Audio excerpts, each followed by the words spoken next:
Hey, assalamu Oh, go live. Assalamu alaikum. This is Clifton Raheem Bradley of the Underground Railroad. And you know what?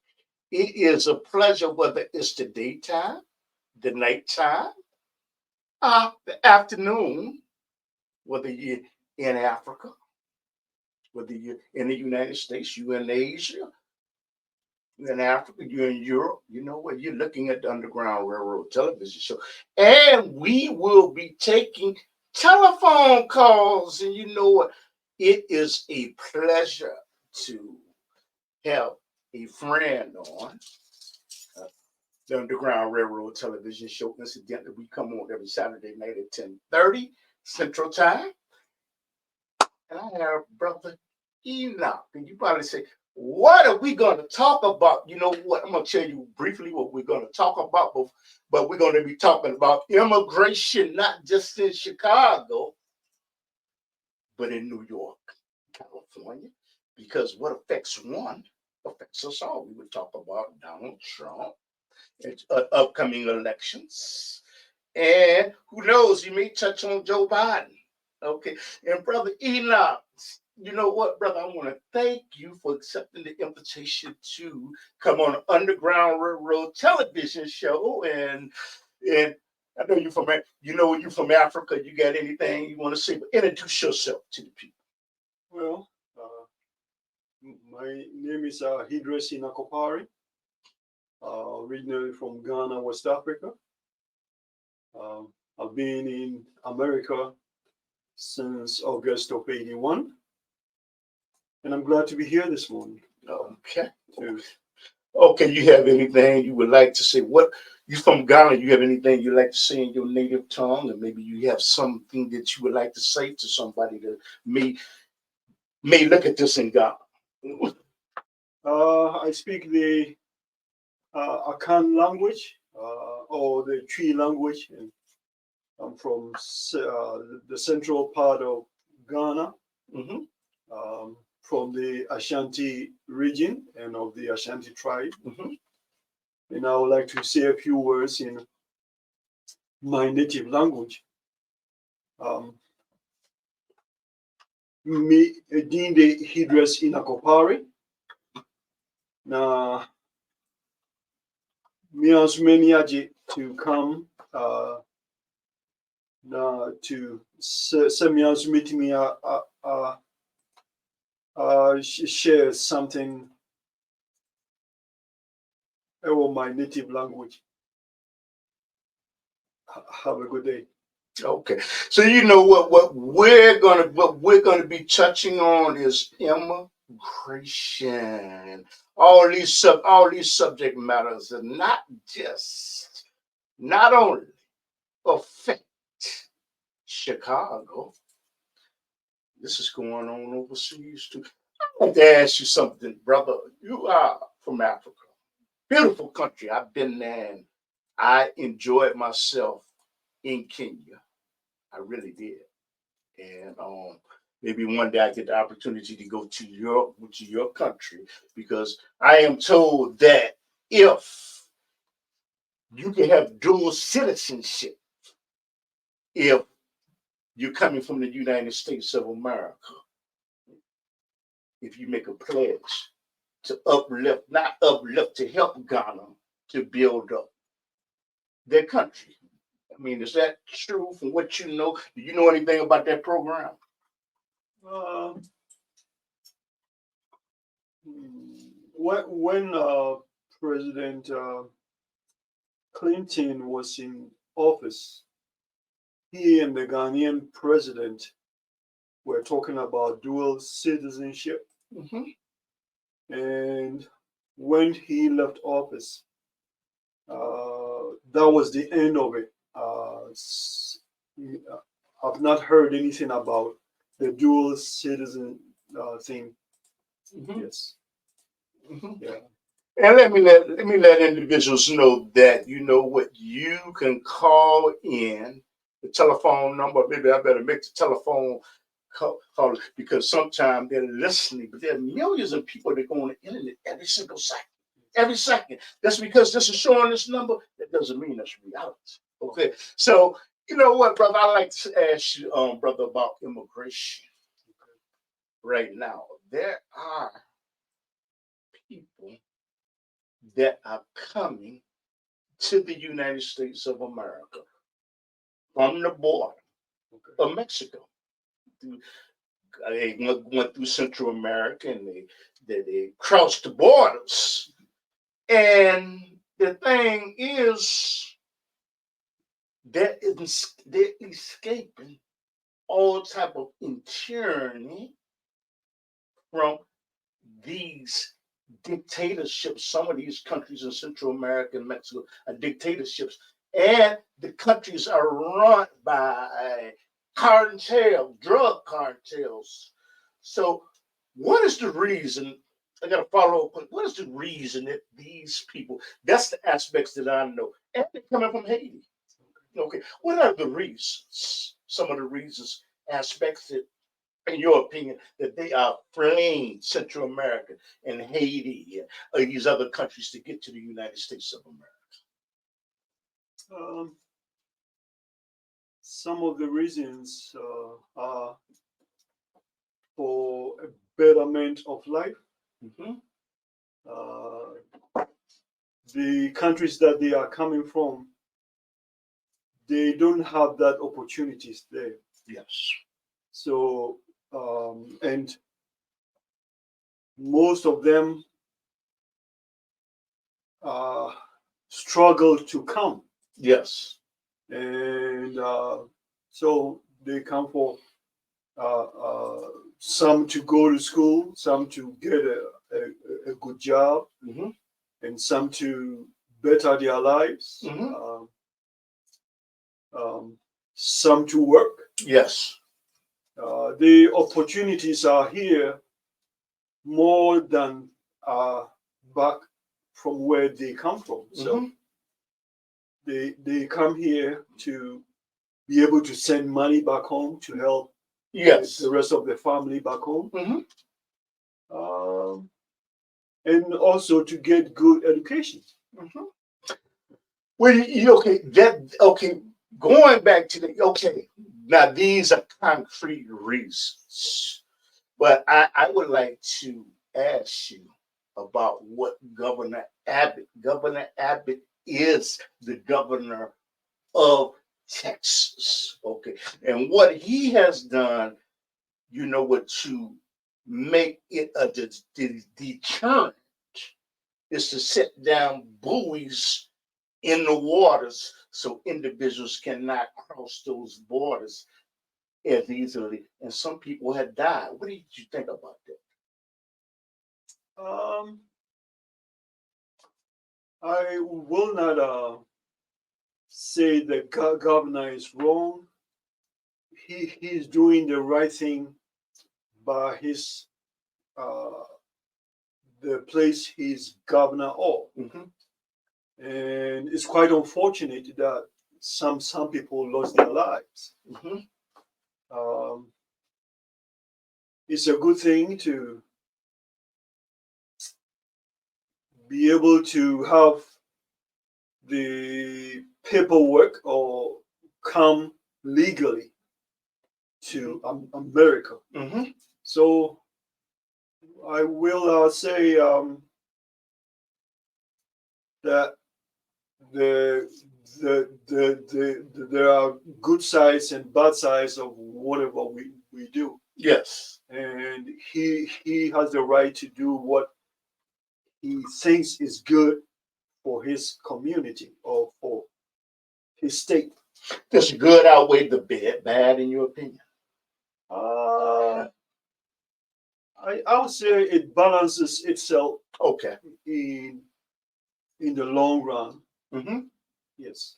Okay. So you know what? We're taking telephone calls. You know what? They're listening so intensely they don't even want to call. Okay. But you know what? You're looking at the Underground Railroad. We're in Chicago in the United States of America.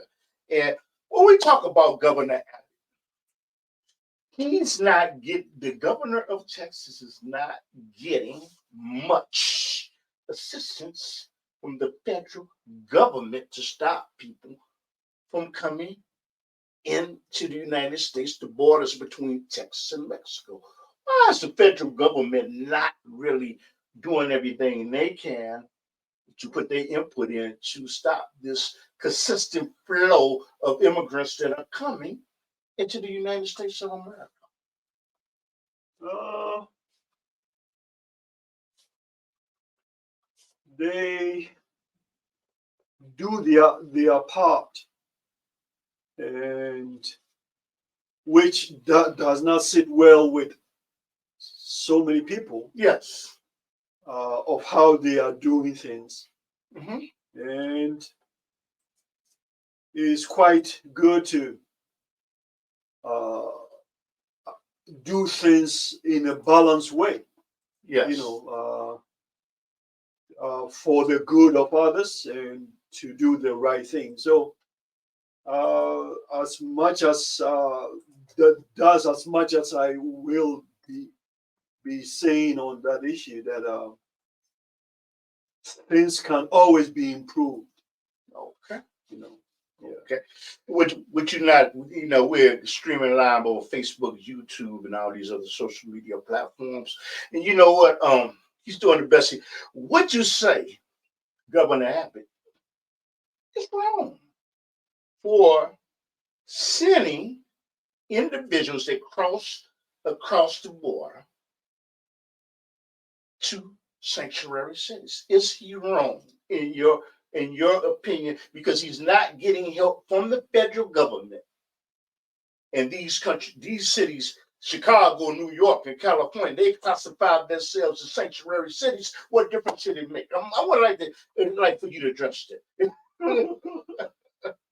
That is an interesting question. And also a catchy one and a technical one. I got to do it as an interviewer. I got to do it. So what I would like to say is that he's not entirely wrong,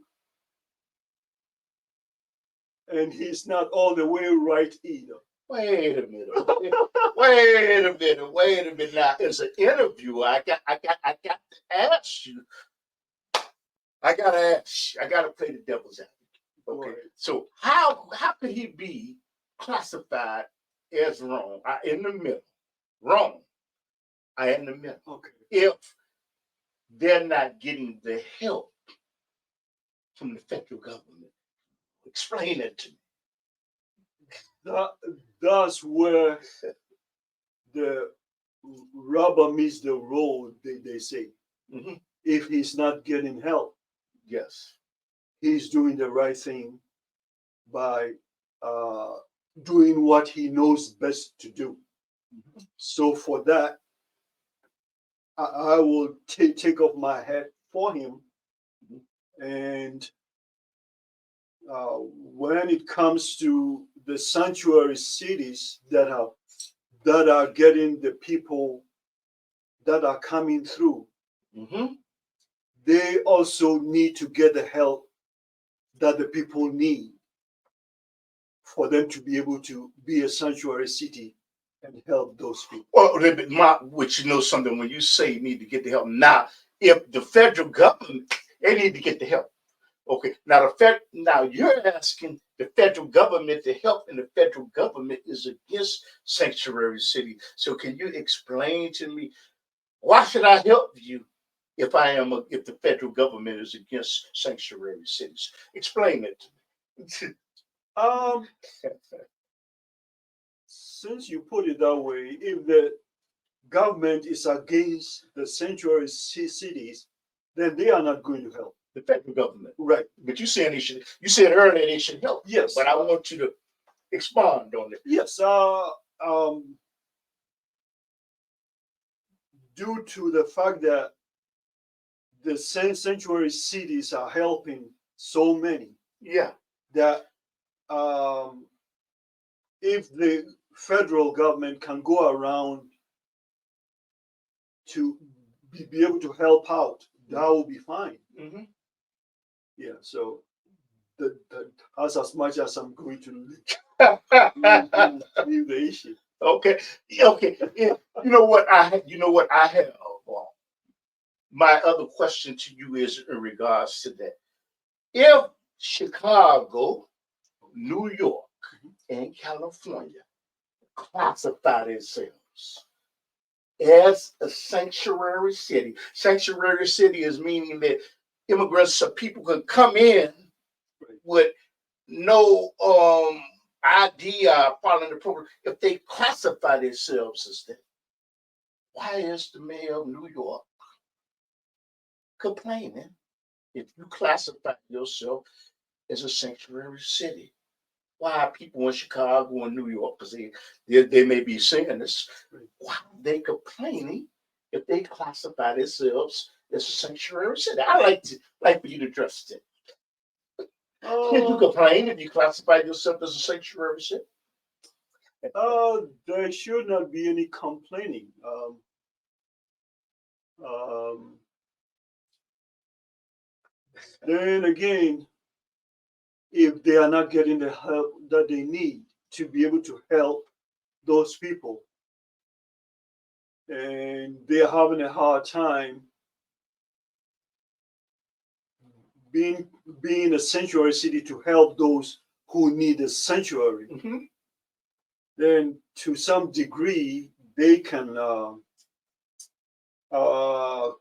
either complain about things or voice out or seek help where the help can come from. Okay, let me follow up on my question. So, but if you knew in advance that the federal government was not going to give you any capital in terms of that particular issue, what to complain about? That's like me opening up the doors to our studio and saying, anybody can come in anytime they want to, anytime. But I know that the people on the outside are not going to help me, but I said they can come in. What am I complaining about? Explain it to me. Explain it. You should not be complaining when that happens. Um, it's quite a catch-22 and a difficult question to answer. Um, I'm just trying to use my little interview skills. I'm playing the devil's advocate. Go ahead. You can do the best you can, and with the help that you can help, and then solicit help from the outside. Because you know that the federal government have rules that they are not going to help you. So you can go around and solicit help from the general public. My question is to you, and we're going to take a break in a minute because you know what, I have an excellent promotion. I had an excellent. I had the opportunity of interviewing years ago. It was a promotion that I want y'all to see. Like, you can't wait. Can't wait to see it. But my question is to you is going back to the individuals that are coming into the borders from Mexico to the United States to Texas. Is it not wrong for them to enter the United States of America without following proper protocol? Meaning protocol, there's a process that you have to go to. If I want to go to Europe, I need a passport. Okay. Are they not wrong, in your opinion? Are they right to enter a country without following proper protocol? Protocol, for people that don't know, it means the proper steps. Are they not wrong for doing that? Either you just give them an excuse because of what they're fleeing from: in tyranny, dictatorship, MS-13, corrupt. So explain that to me, brother. I won't say it's always good to have the documentation in order to enter any country. So if they are wrong in the sense of not having it, and on the other hand, they can be helped to get it once they are here. Let me restate the question. Are they? Let me restate the question. Are they wrong Yes, they are. for entering a country and they do not have proper documentation? Whereas if I went to Europe or Africa without a passport and you found out that the government found out later on, I would be expedited, taken back to the United States in chains and shackles, and I would be prosecuted to the fullest extent of the law. You know that, and I know that. So I'm asking you, explain that to me. I mean, we can't have it two ways, but I'm listening to you because I'm interviewing you. And I'm agreeing with you that they are absolutely wrong. And I'm not going to add another word that they are wrong. They need to get the right documentation. But you understand why? Yes. Yes. Understand it. Y'all understand it. He said it is wrong, but he understands why. Why are the people? Why are the people in Chicago, in New York? I know y'all watching. Okay. And California, are they wrong for seeing these resources, a money, a capital that you are giving to them? You should have been given out to the people that are homeless, and they should be the first ones that are entitled to that money or capital, not someone that snuck into the country. I would like for you to address that. I would say they are not wrong for thinking that. Mhm. They have the right to think that way. Mhm. And if there's any way they can help out, that will be a good thing. But they are outraged and they oh yeah, I'm listening to you. Even no matter how they feel about the situation, one can always have compassion Mhm. and do the right thing. It's not right. Is that not the right thing to follow the protocol to get in the country? Come on, now talk to me. Yes, it is. Yes, it is. And in the past, America comprises of most immigrants, people who have left their countries Mhm. and came to America and made it. So compassion can be applied, and good hospitality too can be applied also. With good compassion be complaint if I should go in and went in Africa and I didn't have and I didn't follow the protocol to get in, and would I not be expedited back to the United States or such a jail? Would you agree with that? Yes. I'm trying to understand. Yes, sir. I'm trying to get some clarity. Yes, sir. But you say compassion would not be applied if I went to France and some way I got in without a passport. Compassion would not be shown. Well, I think they might show some compassion. Now you want me to bring the law up? I can bring the law up about going to a different country without a passport. They would show compassion. Oh, that they will not. Their protocols are strict there, Mhm. and it's strict here also. So Mhm. it's always good to follow the protocols and Mhm. get the right paperwork, get the right passport or documentation in order to travel to any country. Mhm. So, but you say the United States should be passionate, though. I mean, not passionate. They should be considerate, though. Yes. They should the heck with the protocol and no. Talk to me. I'm not saying that they should do away with the protocol. they should follow the protocol to the utmost. Mm-hmm. But also on the other hand to apply some compassion also. Okay, you want it both ways. Yes. You want it both ways. Yes. Okay. In other words, my son keep on going into the kitchen, stealing the cookie, and you know what? I keep on being compassionate towards him. I keep on, you know what I say, man, I still love you, but he goes back in and takes the cookies again. So I should be compassionate for it because he didn't follow the rules of my household. So I should be compassionate. I should consistently be compassionate towards my son for stealing those cookies. Is that what you're saying? If you do that, your son is going to be a cookie monster. And also learn to eat all the cookies all the time. So you should apply some way which I knew to some kind of, hey son, you cannot do this.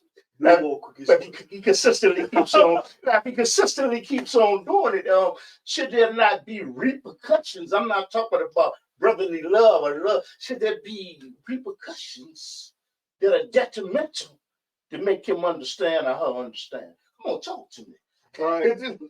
That can't be done by not having cookies in the house. I know what. You know what I am. You know what I am. I am talking to brother Enoch. Yes. You know what I am. I am enjoying this, and you know what I hope the people that are listening enjoying this. I hope that you call in. And what we're going to do is we're going to take a break right now. We're going to take a blast to the past. I want y'all to see what you know what. I said I was gonna have y'all wait a couple of minutes, but I think I'm gonna sneak it on in, but y'all know y'all been waiting. So I want y'all to see a blast from the past, brother Enoch. Years ago. Okay, it's a promo. Yeah, I'm promoting too. Okay, so what I'm going to do, I'm going to show you brother Enoch. Years ago when he was a young man.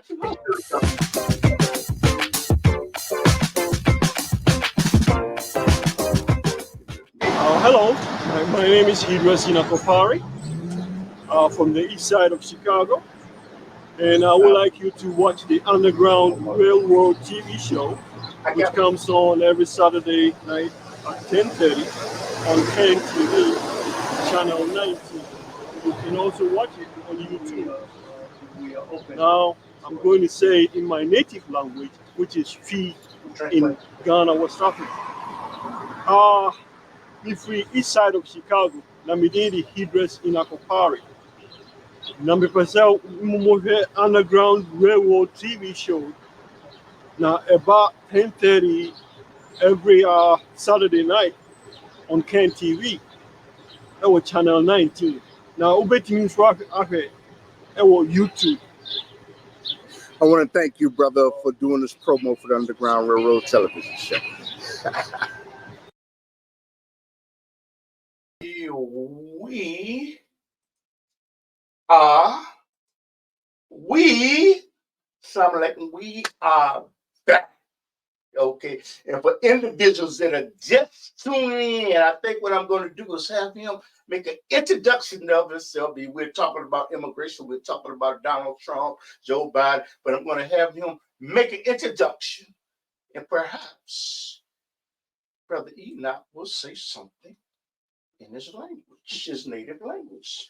Please. Good morning. Who are you? Okay. I'm HEDRECE Enoch Opare, originally from Ghana, West Africa, and I'm glad to be here and sharing my views on a few important topics. And I would like to say something in my native language. Mm-hmm. What I'm going to say is that glad to be here. Meniaje Semiwaha na me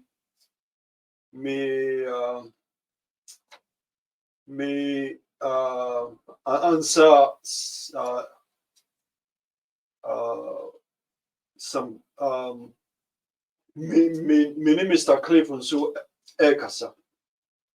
Now I'm glad to be here. Okay. Would you like to say something to your mother, your father, somebody in Ghana? Because they may see this. That me specifically say hold on munyina nso enye kro na mumwa obia nso and watch the underground railroad channel. Would you like to say anything to your relatives that may be looking at this from Africa? Yes. Continue to watch the YouTube Underground Railroad channel, and I thought you want to say hi to your mother and father, your cousins. My mom and dad are not living. Okay. And I can say okay, your cousins. Hi to my cousins and hi to my younger sister and brother Gabriel and sister Gloria. God is good. And I'm glad to be here. And Mr. Cliff is a good man. I'm striving. All praises to God. Yes, all glory to God. And what church do you go to? You know, might want to mention your church if you want to. I may attend the Christ Bible Church. Where's that at? 7877 South Coles Avenue in Chicago. And we'll say hi to all my church members and hi to Pastor Ford. Okay. Who knows? He may get the opportunity to see this. I know Pastor Ford is a good man. I know. And they pass out food there on a regular basis. So, and you know what? You're looking at the Underground Railroad television show. We come on in Chicago every Saturday night at 10:30, and we do video production. I have video production services. But getting back to the subject matter, we were talking about immigration. Okay, I'm going to ask him one more thing about immigration, and I know you can't wait to hear about Donald Trump. Can't wait. I can't wait either, because I get to hear another different perspective. You know, immigration. There's an immigration problem. It's not problem issues that are going on in the United States, and that will impact the next political election and future elections. How do you, in your opinion, solve the immigration issue? Or some people say problem. I like to say issue. For future generations to see, because they may be looking at this, use this show as a case study, and they look at it 10 years from now, and they get the opportunity to hear what we were talking about.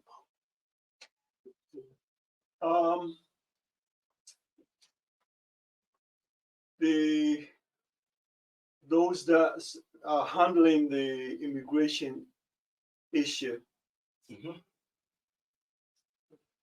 from both parties know the right thing to do. And we'll say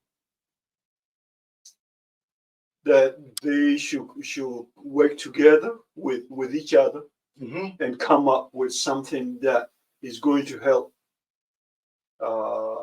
those immigrants, and also to be fair with the people here. And you know what? We must not forget, for people that are looking at this in the future, because we're in the past now. Okay, because time moves forward. We must not forget that there are immigrants in Haiti. Yes, the immigrants that come from Africa, the immigrants that come from. So you know what? Not only does it apply to immigrants in Mexico, there are immigrants in other nations. as well. You like to send a message to them? I will say try as much as you can to work on your paperwork from your country, Mm-hmm. even before you come or before you decide to either cross the border illegally or anything. Mm-hmm. Try and start the paperwork there, so Mm-hmm. you will not have any problems coming. Okay. Yes. Okay. So you know what? These shows often may be used as a case study, how somebody may want to study the past. But once it's in cyberspace, it's forever. This ain't gonna happen again. Okay. And thing is, I'd like to ask you, man. Donald Trump is in the news. Donald Trump, and you know what? He is leading. He is leading against the Republicans in the nomination to become the Republican candidate for the United States of America. I'm gonna ask you about Donald. What do you think about former President Donald Trump? What do you think about him? And I got a follow-up question. Uh, I don't have any bad feelings about him, Mm-hmm. and I respectfully thank God for even the time he was president and the as much as what he did, which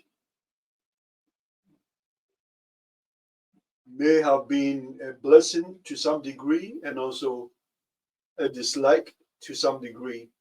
Mm-hmm. But I think highly of him. What are the re- what are some? Can you give us some reasons or some aspects of why you think highly of him? To articulate on that. Why some of the aspects? that he does things that he thinks is the right thing to do according to him. I got that. This was some of the policies. Yes. I'm asking. Yeah. That he was bold Okay. in even in some cases where some other country tried to pull a fast one on America. Yeah. He stood up for the country. What are some specific policies that he made that you relished, that you loved, how you liked? Um, I'm not all that well versed in some of the specifics, but one thing I can say is, and I'm not even sure if I need to go there, but I think I will not go there. But we will say he was bold in the decisions that he made while he was president. Like what? I'm trying to get you to like what type of decisions? Give us an example of what you give the listening audience an example of what at least one decision that you're talking about. Please talk to us. Hmm. I understand that he worked on moving the capital of Israel to, Jerusalem. yes, Okay. to another place that so many people were not expecting, Yes. and that brought so much controversy. Mm-hmm. So that's one aspect Okay. that I think he was bold in doing, Mm-hmm. even going against the grain. Yes. And Yes. Yes. yes, Yes. You know, do you think there's lots of litigation against Donald Trump and his in the former administration, where he's going to court by he's going to court in Georgia and other states, him and Giuliani.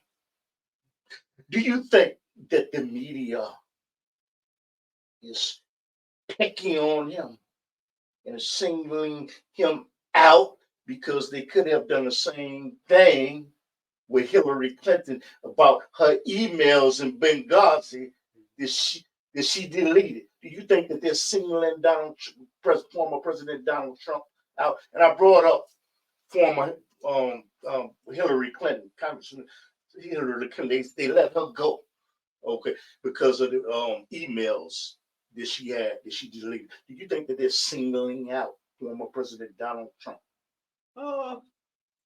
I don't think they are singling him out. I will say that what was done and what they are doing now is the result of Mr. Trump's actions. Okay. And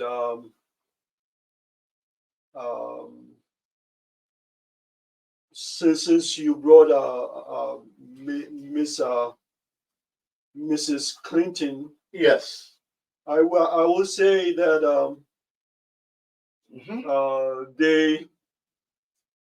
I'm not sure why they did not follow her.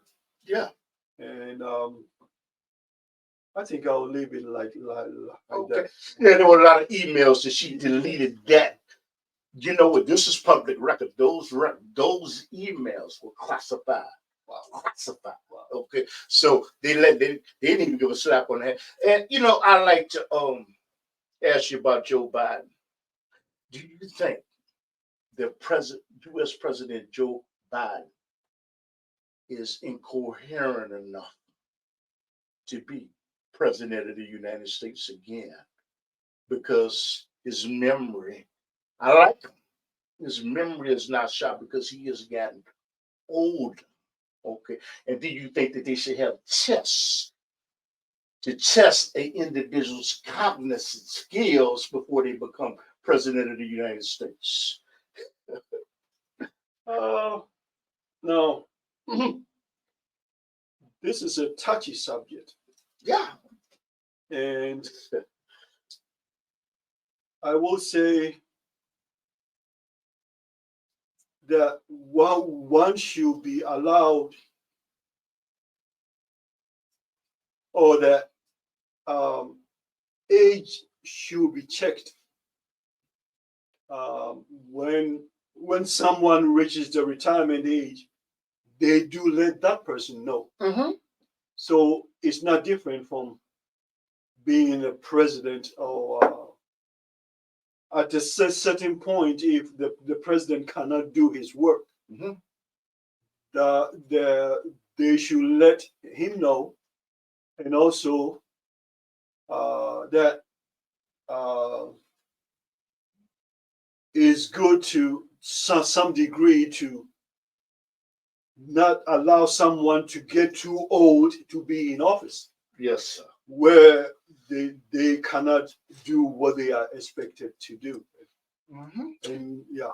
Do you feel that President Joe Biden has lost some of his cognitive abilities? Because you know, as we age, in my opinion, we all lose. Do you feel the President Joe Biden has lost some of his cognitive skills? They showed a picture of him slipping down on the stairs when he was going up Air Force One and forgetting things. Do you feel that he has lost some of his cognitive skills? I don't think so.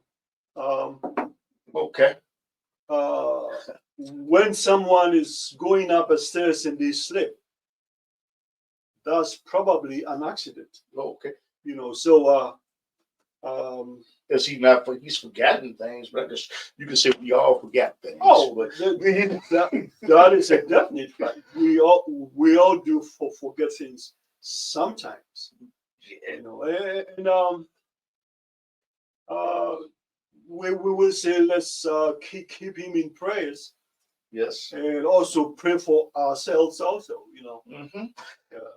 Well, when we talk about that, we agree. I mean, from what you're saying is as we continue to live, we lose our cognitive skills. What it said in the Bible, once a man, twice a baby. Okay. Yeah. Okay. But I'd like to ask you something. Seeing as though it is recognized that President Biden has, it's noticeable, lost some of his cognitive skills.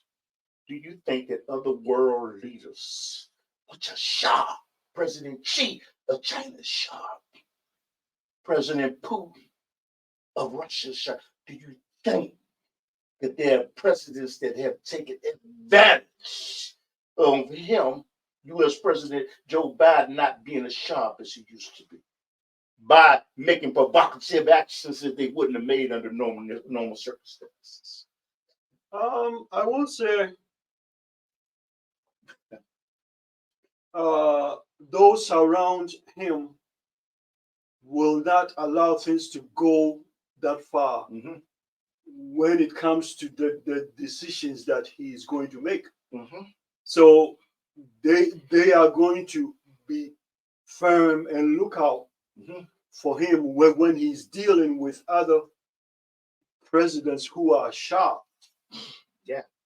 Yes. That would be like a preventative matter for his advisors to come to his aid in a place that he might be slipping, or you know. Follow-up question. Sure. Follow-up question is he can listen to his advisors, but the final decision is his, isn't it? Being the president of the United States. Most definitely. And you said that he's lost some cognitive skills. Could it not cause you to make the wrong judgment? Um, when the decision is being made,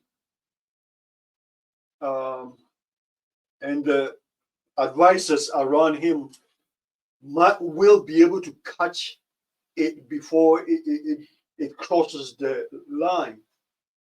Though the final decision is his, I don't believe he is going to make the wrong decision. Did he not stand at a podium and make a statement and say that we are here and then we were someplace else? Did he not do that? I did not see that. Okay. And so I will not be able to comment on that. Okay. Yes. So when in essence, you do agree that other world leaders like President Xi of China and Vladimir Putin of Russia, they're sharp-minded. Would you agree with that? I disagree with that. I agree. Okay. Yes. And when you make a statement like the statement, that is a profound statement. It's good. It's good television. Thank you. But thing is, the upcoming election with Donald Trump, even though he appears to be going through all type of legal problems, okay, litigation, being sued, do you think that the United States would be under better stewardship with President Joe Biden, or former President Donald Trump? Who would the United States be safer under? And who would the United States really prosper economically from being under whose stewardship? If President Trump is the nominee for the president of the United States, who would have better stewardship over the United States of America, in your opinion? I will say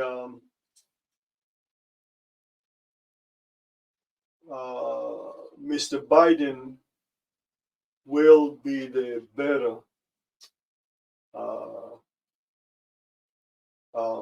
leader if he wins again in comparison to Mr.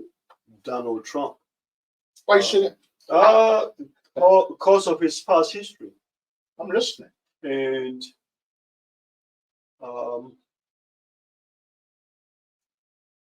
the leadership of Mr. Biden and the leadership of former President Mr. Trump are two different uh, leadership skills and stuff. So um, I will let it rest at that point. Now, I got to follow up. I got to follow up.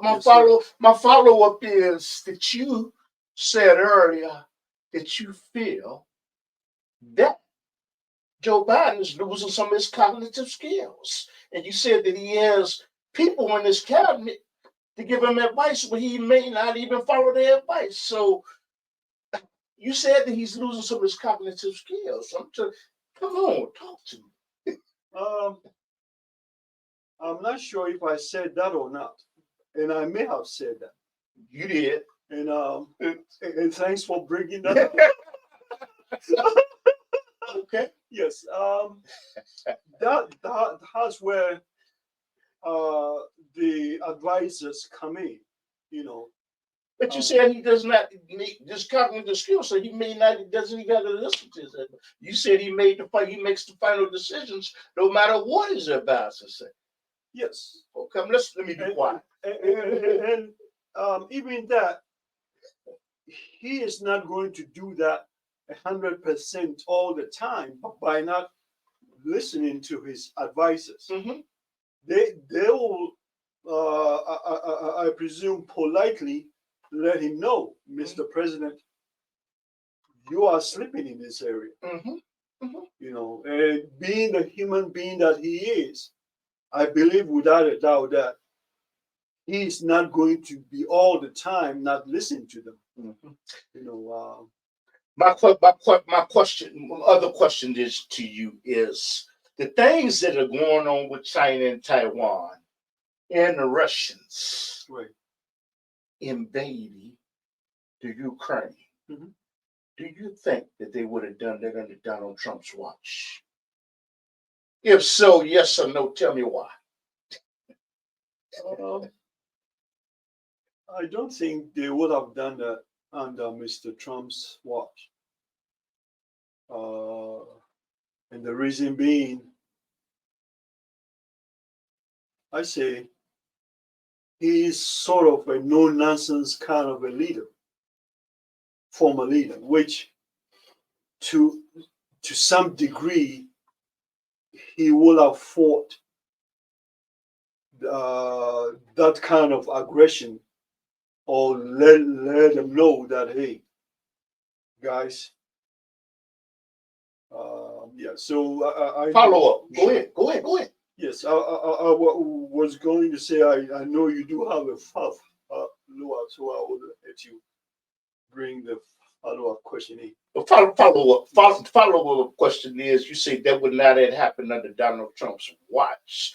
So therefore, but you're saying that the United States is under better stewardship with Joe Biden. But you said those provocations will probably not have taken place under Donald Trump. Can you explain it to me? Since you made that statement, it would be better stewardship under Joe Biden. Can you explain it to me? Yeah. Though Mr. Trump has his own way of doing things, and Mr. Biden does have his own way of doing things. Mm-hmm.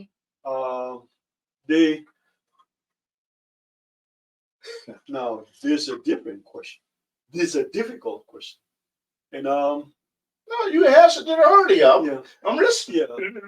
Yeah, it's quite